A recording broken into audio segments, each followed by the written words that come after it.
안녕하십니까. 오늘 특송을 듣는데 왜 이렇게 울컥거립니까? 주님께서 제게 베푸신 은혜를 생각하니까 참 주님 앞에 감사가 되고, 또 가사가 참 아멘 아멘 되면서 참 제가 큰 은혜를 받은 그런 하나님의 자녀구나 하는 생각을 하면서 참 주님을 더 사랑해야 되겠다 하는 그런 마음을 갖게 됐습니다. 오늘 이제 마지막 시간인데요, 하늘에 가득한 하나님의 영광이라는 주제로 말씀을 교제하겠습니다. 시편 19편 1절 같이 읽겠습니다. 시작. 하늘이 하나님의 영광을 선포하고 궁창이 그의 손으로 하신 일을 나타내는도다. 하늘이, 우주가 하나님의 영광을 선포하고, 궁창이, 하늘 궁자에다 푸를 창자입니다. 순 우리말로 하면 푸른 하늘, 좀 과학적으로 표현하면 대기권이 하나님의 손으로 하신 일을 나타내는도다.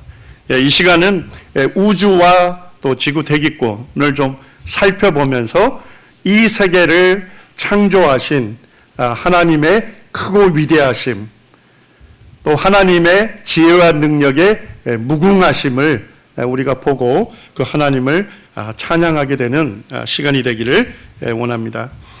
이제 짧게 보게 될 영상은 한 지역에서 1년간 이렇게 촬영을 해서 편집한 영상입니다.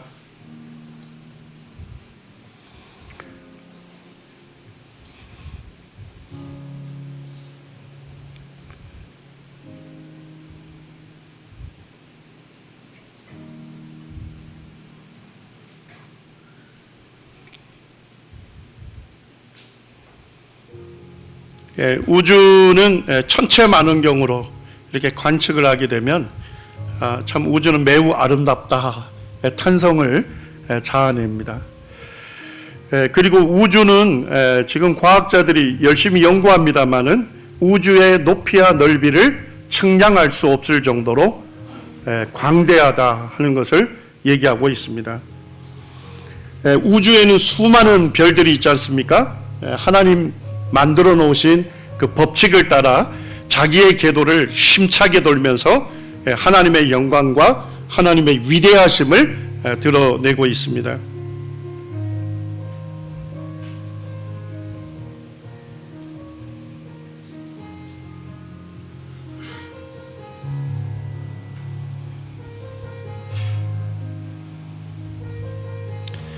시간이 있으면 또 보기를 원하지만 좀 지나가겠습니다. 창세기 22장 17절에 보면 하나님께서 믿음의 사람 아브라함에게 약속하고 있는 말씀이 있습니다. 함께 읽겠습니다. 내가 내게 큰 복을 주고 내 씨가 크게 번성하여 하늘의 별과 같고 바닷가의 모래와 같게 하리니. 하나님께서 이 아브라함의 씨, 아브라함의 자손을 크게 번성하게 해 주시겠다 이렇게 약속하셨습니다. 자, 그런데 아브라함의 자손을 크게 번성하게 하는데 뭐처럼 많이요? 하늘의 별과 같고 바닷가의 모래와 같게 하겠다. 이 말씀은 이제 3500년 전에 이 말씀을 기록한 것입니다. 하늘의 별은 얼마나 많을까요? 아마 이 시대에는, 아브라함 시대에는 맨눈으로만 하늘을 볼 수밖에 없었기 때문에 맨눈으로 보게 되면 아무리 시력 좋은 사람도 6,000개 이상의 별을 못 본답니다. 그런데 지금은 천체만원경이 개발되어 있죠. 그래서 남원에도 이제 천문대가 있는데 학생들하고 가끔 성경을 공부하고 이 별을 관측하러 올라가요. 한 번은 그 별 보러 갔는데 별 볼 일 없었습니다. 왜 그런지 아시죠? 먹구름이 끼면서 그날 관측할 수 없었습니다. 그런데 지금은 2021년에 제임스 웹 우주만원경을 우주에다 쏘아놨어요. 그래서 지상의 날씨에 상관없이 우주에 있는 별들을 또렷하게 지금 이제 관측할 수 있는 시대를 맞고 있습니다. 지금 제임스 웹 우주만원경을 한 10시간 정도 열어놓고 우주의 아주 작은 지점을 촬영한 사진입니다. 이걸 이제 딥필드라고 하는데요.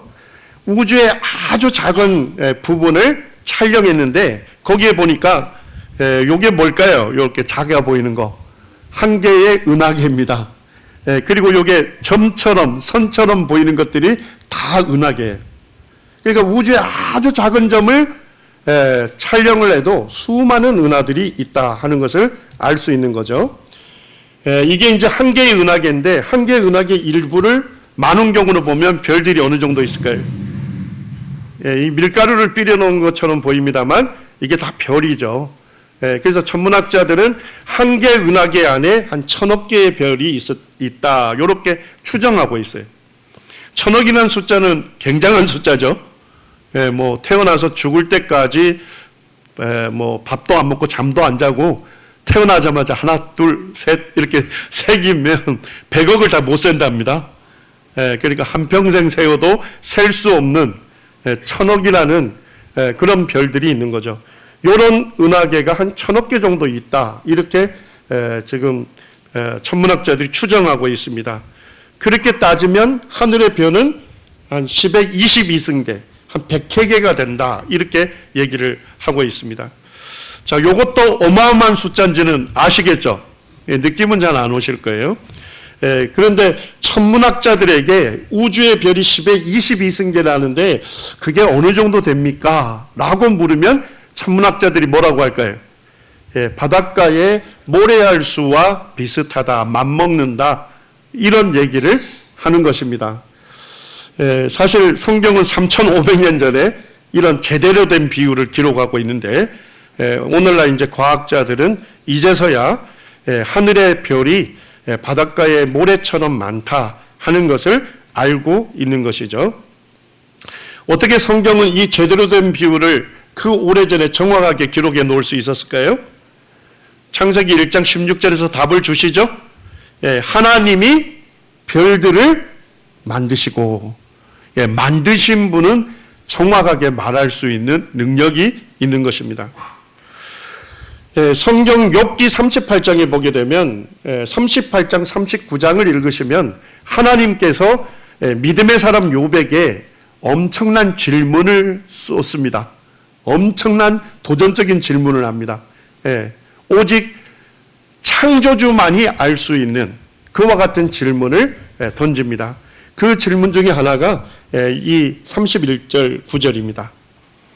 내가 묘성을 메어 떨기되게 하겠느냐, 삼성의 띠를 풀겠느냐. 하나님께서 믿음의 사람 욥에게 질문한 거예요. 너가 묘성을 메어서 떨게 되게 할 수 있느냐, 삼성의 띠를 풀 수 있겠느냐. 하나님은 그렇게 만들어 놓으셨는데 인간 욥아 네가 그렇게 할 수 있느냐 이렇게 물으신 겁니다. 묘성과 삼성은 우리나라 겨울철에 잘 볼 수 있는 별들입니다. 여기 보니까 묘성하고 삼성의 띠를 뭐예요? 대조적으로 표현을 하죠.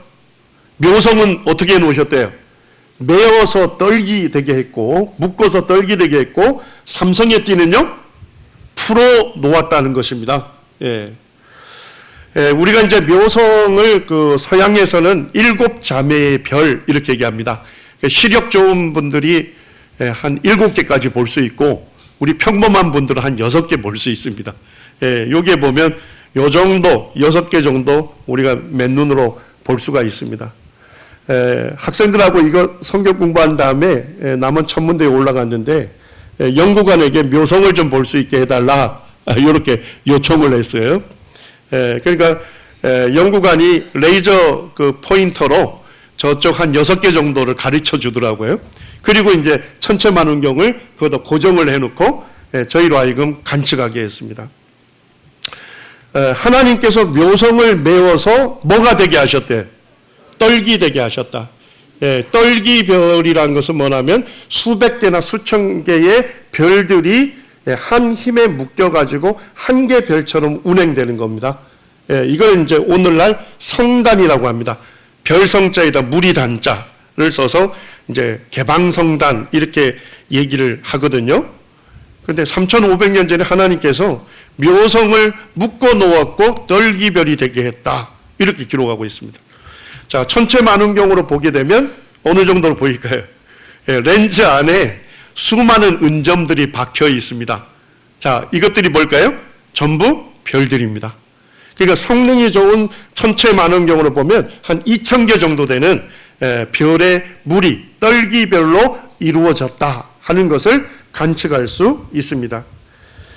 그리고 이제 과학자들이 연구를 해보니까 한 2,000개 정도 되는 별들이 중력에 의해서 서로 묶여 있다. 한 개 별처럼 운행되고 있다 하는 것을 밝혀내고 있습니다.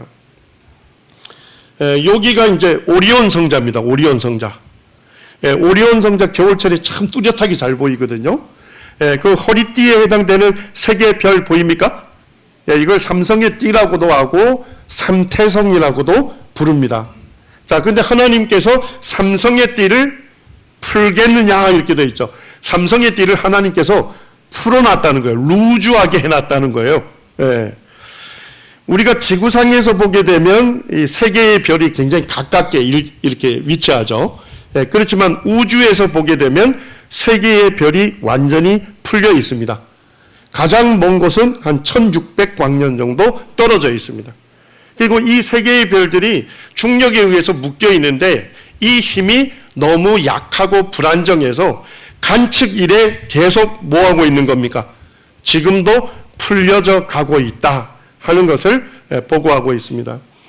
이런 이제 천문학적 그 관측을 했던 이 베리 세터필드라고 하는 그 분이 이렇게 고백을 했더라고요. 그 책에 보니까 성경에 기록된 말씀이 실제 천문 관측과 완전히 일치되는 것으로 볼 때 사람이 하나님 앞에 겸손할 수밖에 없고 사람이 하나님을 경외할 수밖에 없다. 이런 고백을 드리고 있습니다. 자, 성경은 어떻게 묘성과 삼성에 대해서 그 오래전에 정확하게 기록할 수 있었을까요? 성경이 답해주고 있습니다. 아모스 5장 8절에 묘성과 삼성을 만드신 분이 누구십니까? 하나님이십니다. 만드신 분은 정확하게 말할 수 있는 능력이 있는 것입니다. 우리 욥기 36장 30절, 31절만 같이 읽겠습니다. 시작. 보라, 그가 번갯불을 자기의 사면에 펼치시며 바다 밑까지 비치시고 이런 것들로 만민을 심판하시며 음식을 풍성하게 주시니라. 보라, 그가 하나님께서 번갯불을 사용해서 자기 사면에 펼치시며 바다 밑까지 비치신다. 자, 이 말씀은 이해가 되시죠? 번개가 빵 치면요 깜깜한 밤도 대낮처럼 밝아지잖아요. 그래서 번개가 치게 되면 한 3만도 정도의 아주 엄청난 열을 생산합니다. 그리고 강한 빛을 내게 됩니다. 그래서 밤에 번개가 치면 대낮처럼 밝습니다. 그리고 바닷속 그 깊은 깜깜한 세계도 번개가 치면 어때요? 그 안이 환하게 비춰지는 것입니다. 이런 것들로 이 우레 소리와 번갯불로 만민을 심판하시며 가끔 이 번개에 맞아서 사망하는 사례도 있습니다. 자, 그런데 번개를 사용하셔서 음식을 풍성하게 주신다. 이 말씀이 이해가 되십니까? 하나님께서 번개를 사용해서 우리에게 음식을 풍성하게 주신다는 겁니다.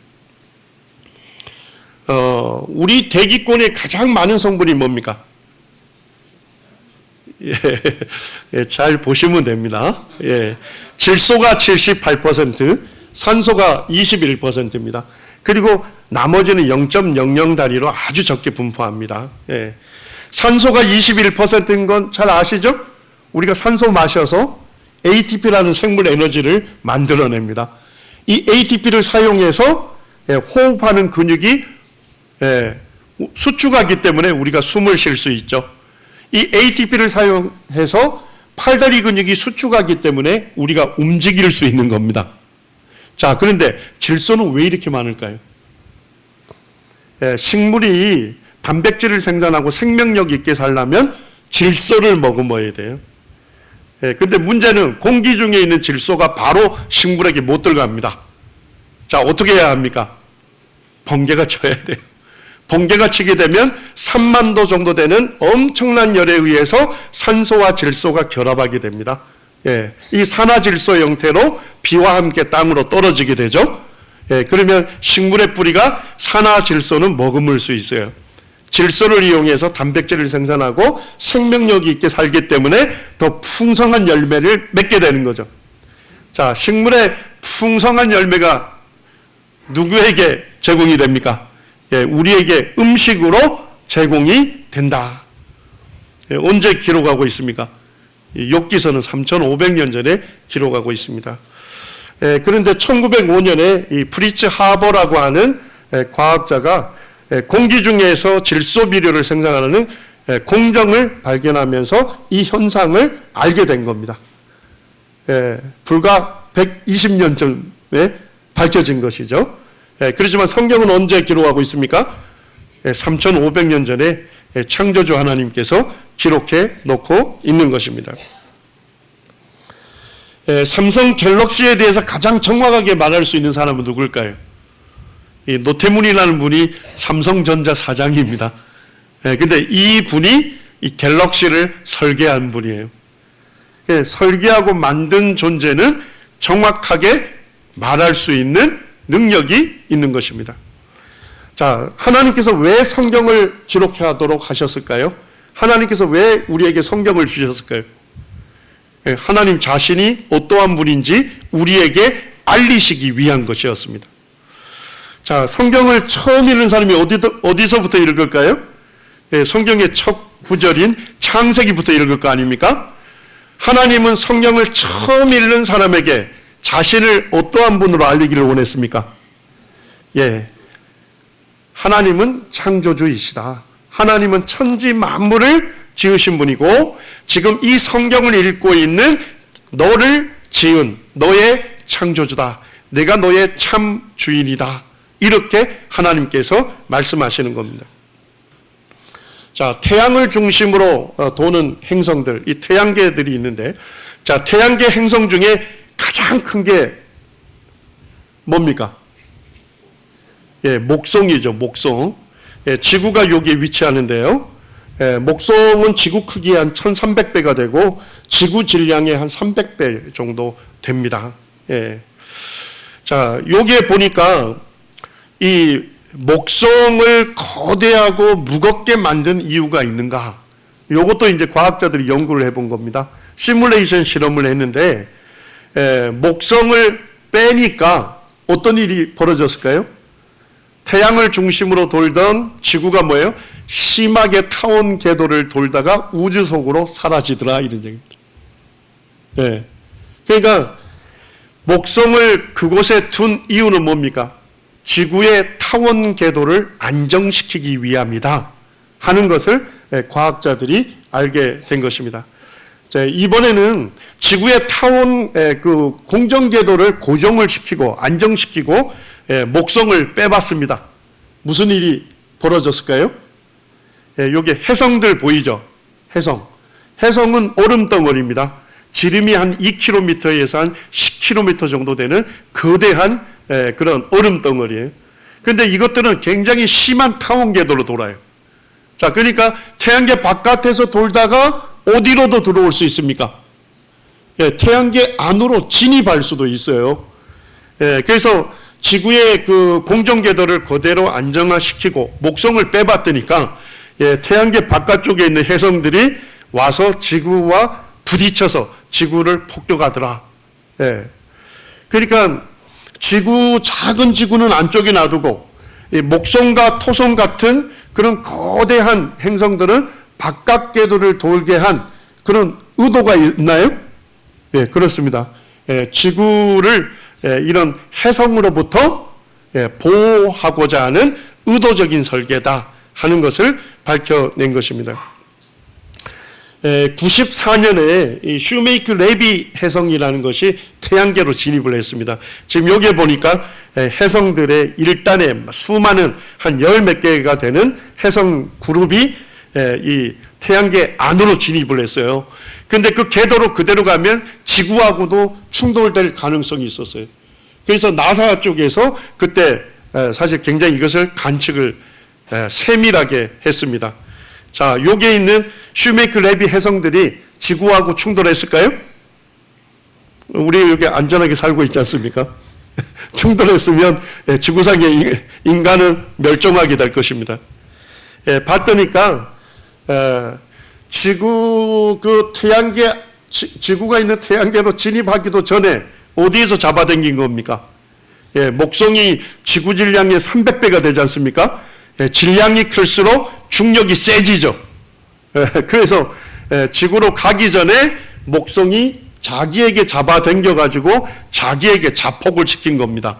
여기 지금 거뭇거뭇하게 보이는 것이 슈메이크 레비 해성이 부딪혔던, 그 충돌했던 것이 지금도 선명하게 남아 있는 겁니다.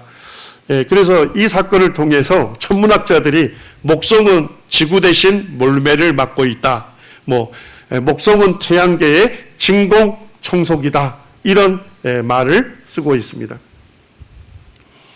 자, 우리 욥기 38장 4절 5절 같이 읽겠습니다. 시작. 내가 땅에 기초를 놓을 때 내가 어디 있었느냐?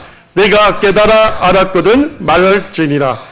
누가 그것의 도량법을 정하였는지, 누가 그 줄을 그것의 위에 띄웠는지 내가 아느냐. 하나님께서 이 믿음의 사람 욥에게 도전적인 질문을 하신 겁니다. 땅의 기초, 지구의 기초를 내가 놓을 때 인간 욥아, 너는 어디 있었느냐? 내가 깨달아 알았거든 말할지니라. 누가 그것의 도량법, 지구의 도량법을 정하였는지 내가 아느냐? 우리가 지구의 도량법이라는데 길이, 양, 무게를 재는 도구와 방법을 얘기합니다.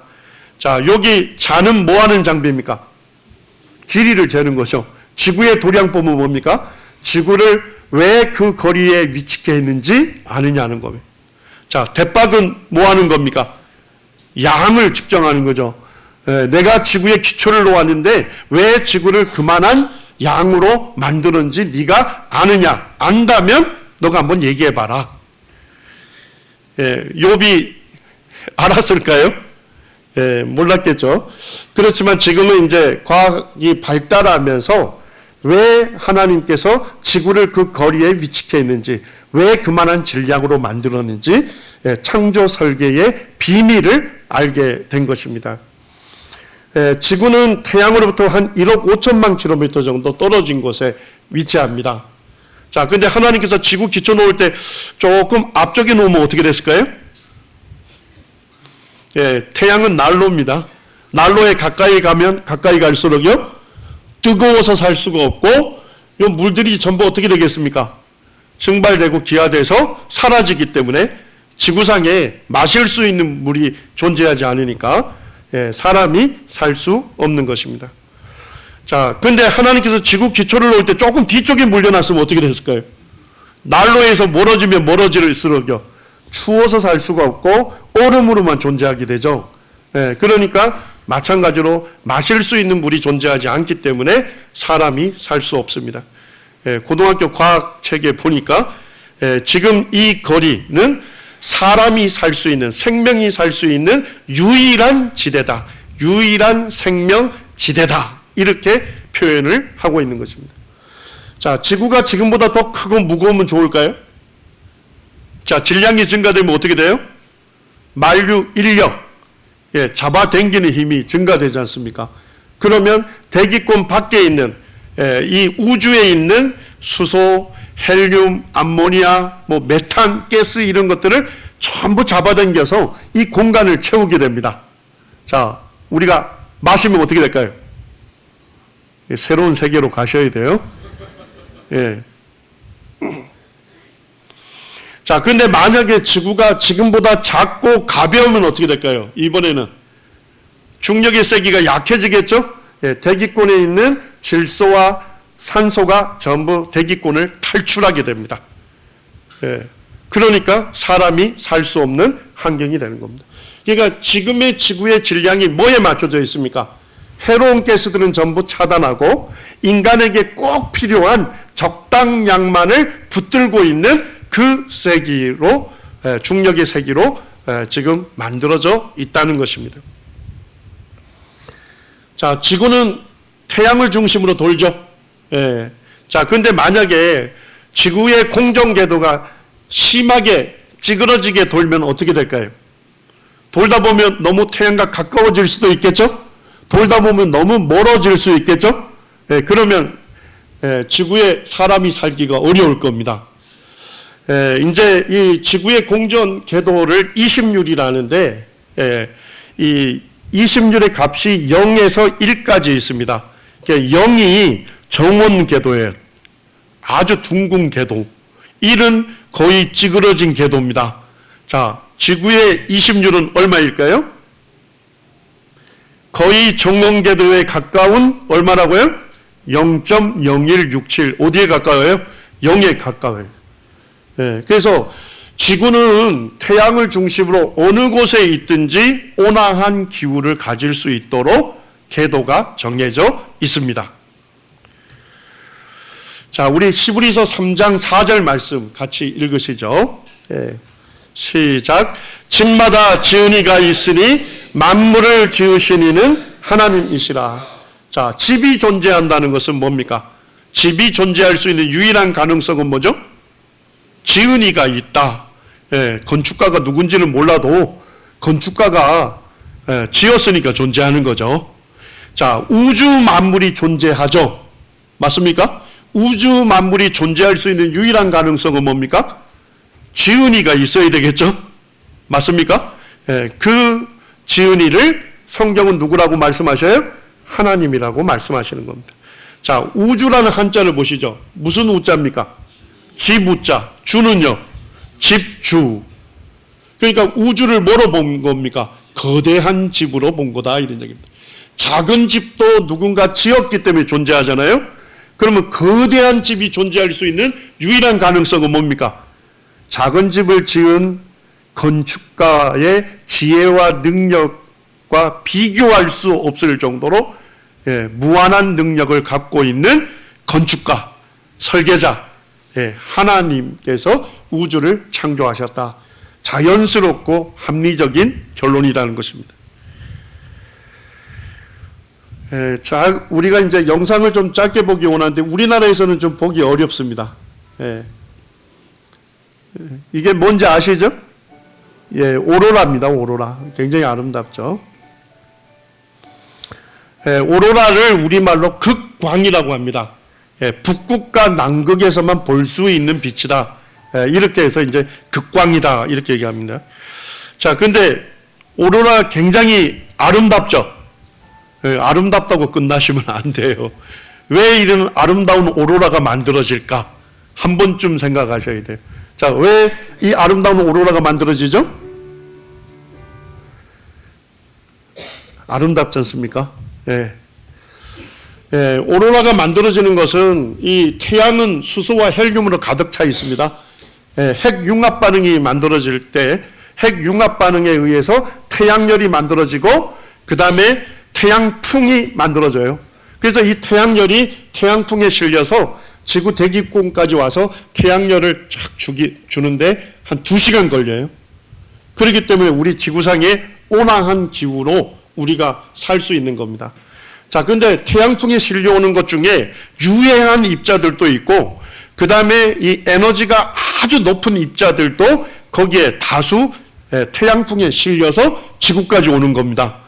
자, 근데 해로운 입자들이나 이 에너지가 높은 입자들이 그대로 대기권에 쏟아지면 어떻게 될까요? 대기권은 뭐 불바다가 되든지 맨날 온자탄 그 피복 당한 것처럼 사람이 살 수 없는 환경이 되는 겁니다. 자, 근데 우리가 이렇게 이쁘고 고운 얼굴을 유지할 수 있는 건 뭡니까? 하나님께서 지구에 뭘 만들어 놓으셨죠? 지구 자기장을 만들어서 양파 껍질처럼 이렇게 쌓아놓은 겁니다. 그래서 이 해로운 입자들이 왔을 때 어디에 부딪히게 됩니까? 여기 자기장에, 자장방패에 부딪히고 이것이 북극과 남극으로 비껴가게 됩니다. 자, 그때 무슨 것이 만들어집니까? 아름다운 오로라가 만들어지는 거예요. 그러니까 오로라가 아름다울 뿐만 아니라 하나님께서 지구에 있는 우리를 안전하게 보호하시는 주님의 능력의 손길을 우리가 알 수 있어야 하는 것입니다. 자, 시편 111편 2절 4절 같이 한번 읽으시죠. 시작. 여호와의 행사가 크시니 이를 즐거워하는 자가 다 연구하는도다. 그 기이한 일을 사람으로 기억해 하셨으니 여호와는 은혜로우시고 자비하시도다. 여호와의 행사, 하나님께서 행하신 일이 크시기 때문에 이것을 즐거워하는 자가 다 연구하는도다.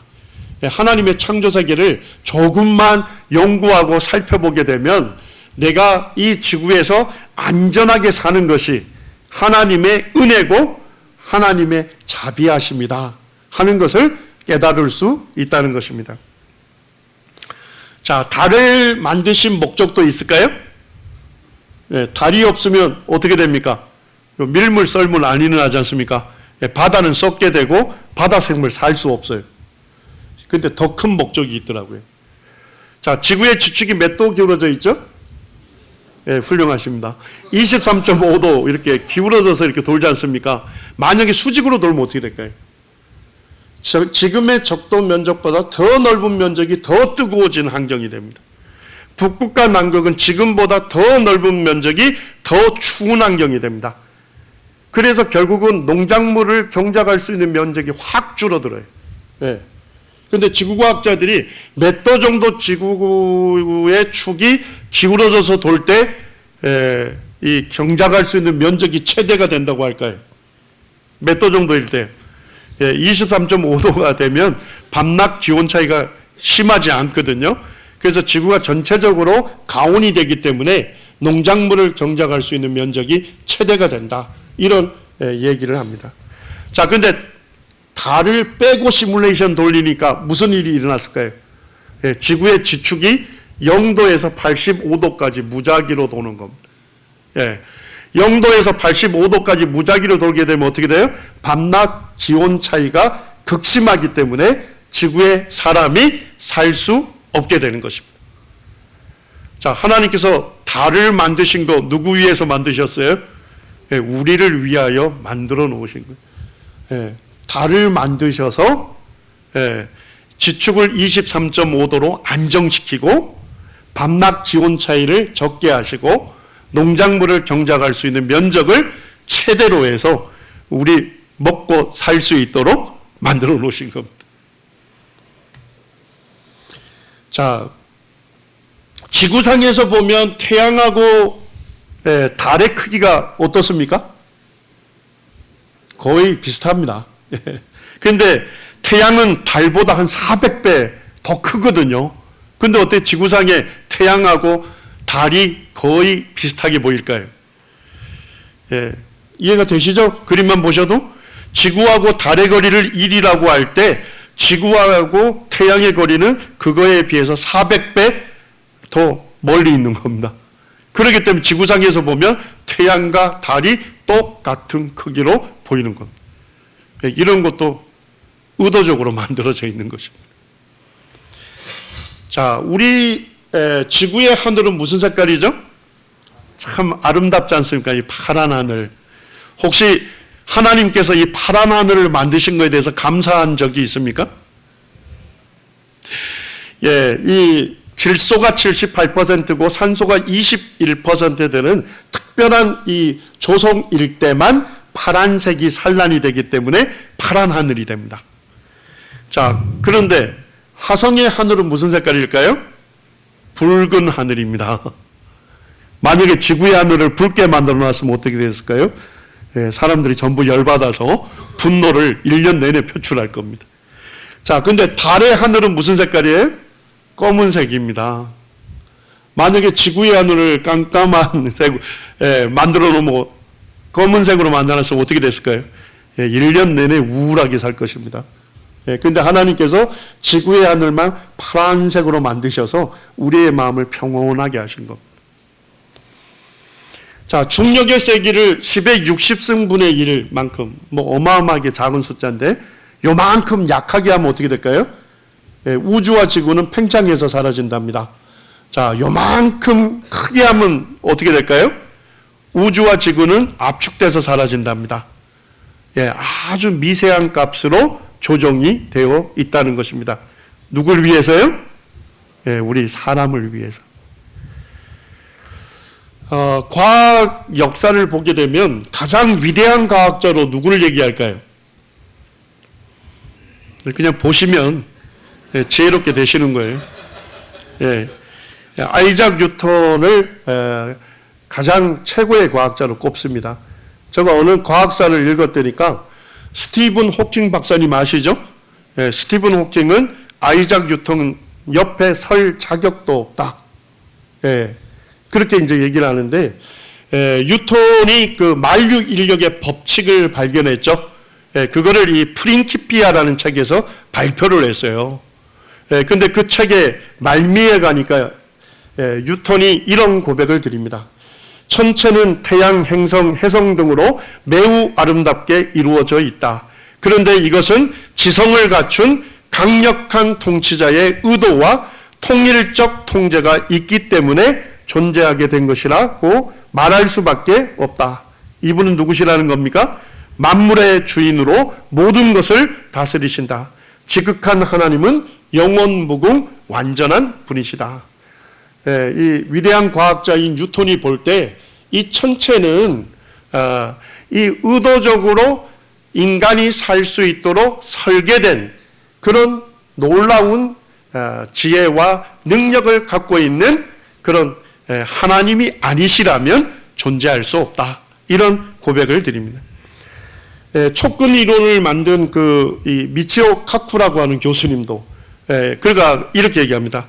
나를 믿어도 좋습니다. 우리가 오늘날 우연이라고 부르는 모든 것들은 더 이상 의미가 없습니다.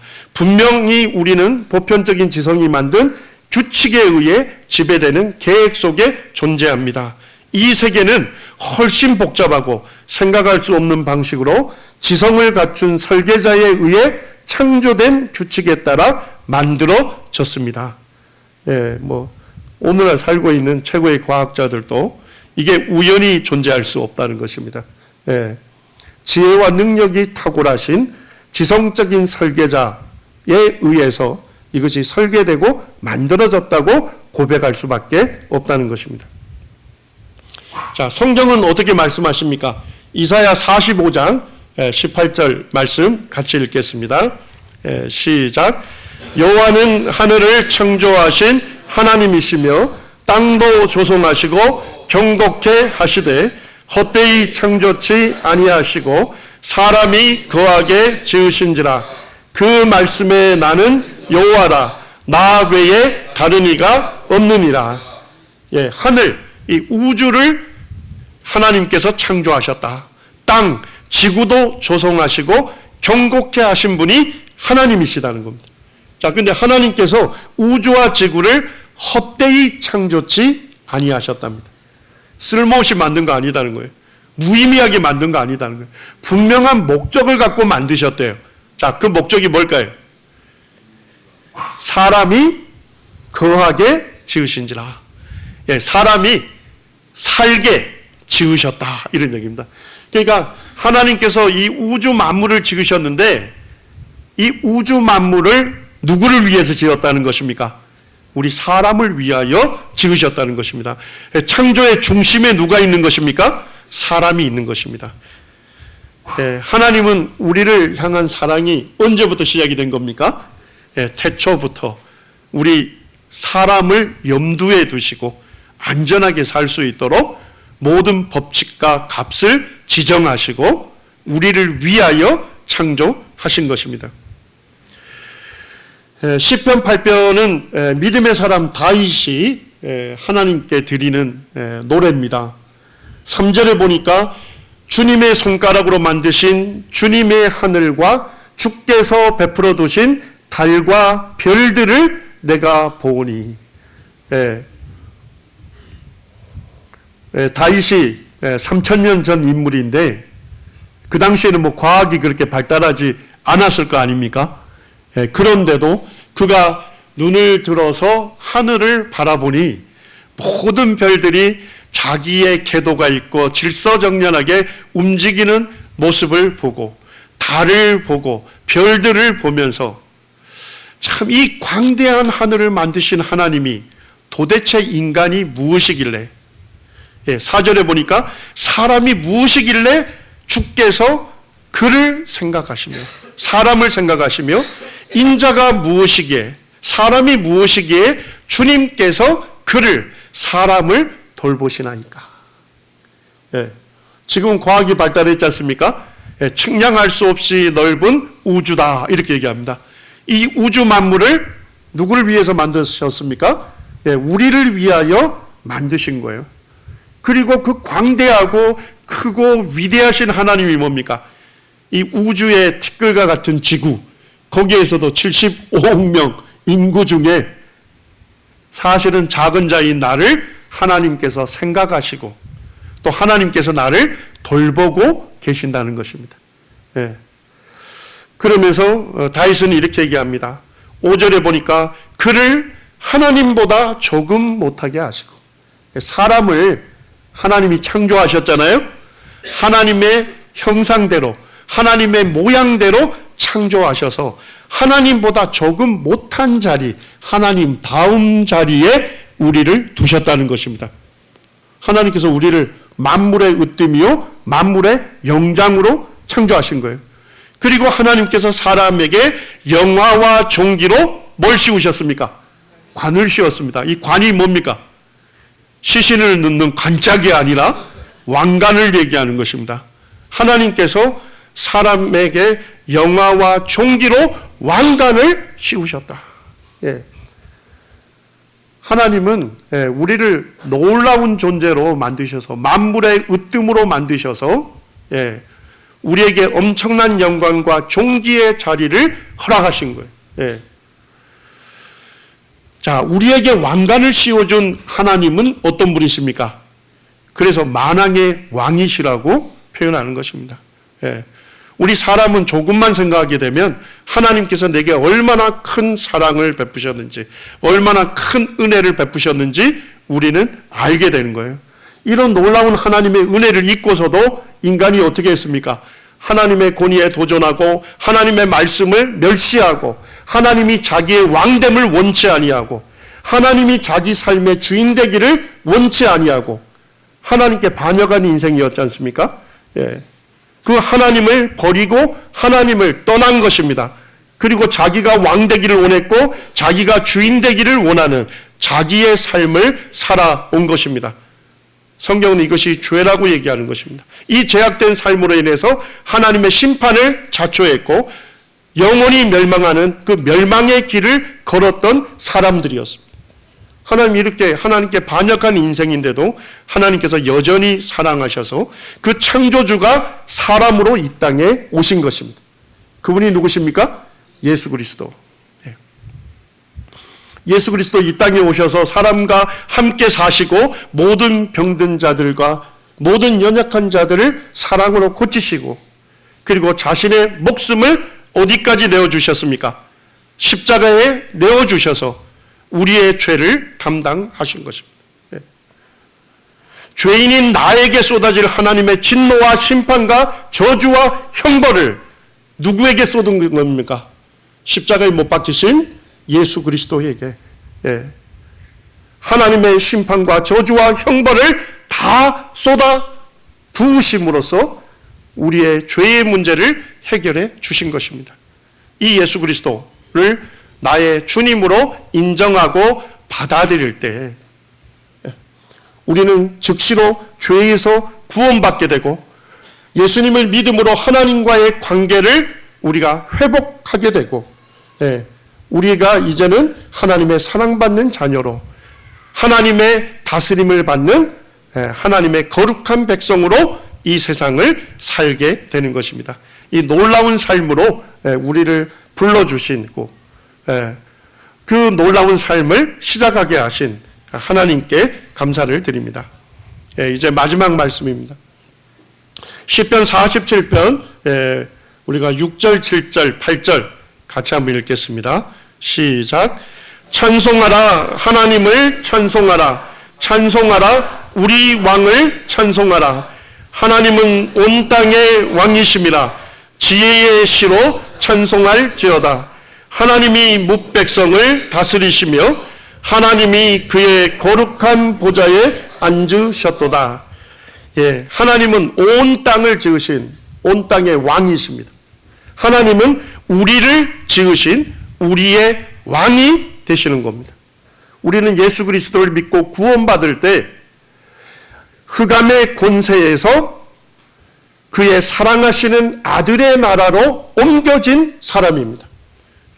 우리가 구원받기 전에는 이 흑암의 권세, 어두움의 권세, 사단의 왕국에서 죄의 총노릇 할 수밖에 없었습니다. 우리가 예수 그리스도를 믿음으로 이제 하나님의 아들이신 예수 그리스도가 다스리시는 이 하나님의 왕국으로 옮겨진 자들입니다. 한 짧은 간증만 하고 마치겠습니다. 저희 이제 남원이 작은 도시입니다. 근데 이명박 대통령 때 그 원어민 영어 교사들을 한국에서 받아서 이제 학생들에게 원어민으로부터 영어 교육을 시켰지 않습니까? 이 남원시라는 작은 도시에 왔다니까 영어로 하나님의 메시지를 전해주는 교회가 없는 거예요. 그래서 이 원어민들이 저희를 찾아와서 영어로 하나님 말씀을 좀 전해달라. 이렇게 해서 이제 외국인들을 위한 성경 공부가 시작이 됐어요. 이제 저희들이 1시간 성경 공부를 하고 이제 간단한 다가를 하면서 이제 교제하는 시간을 갖는데 한 외국인 여성이 질문을 하는 거예요.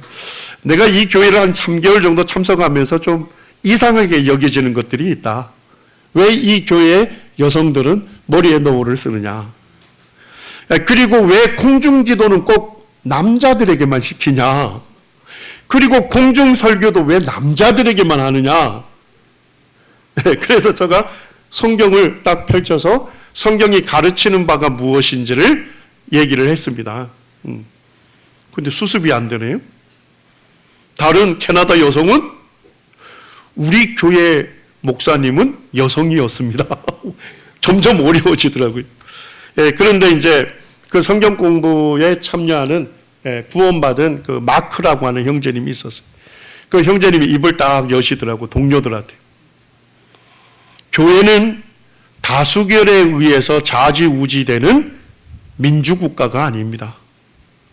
교회는 교회의 머리이시고 교회의 왕이 되신 예수 그리스도가 다스리시는 하나님의 왕국입니다.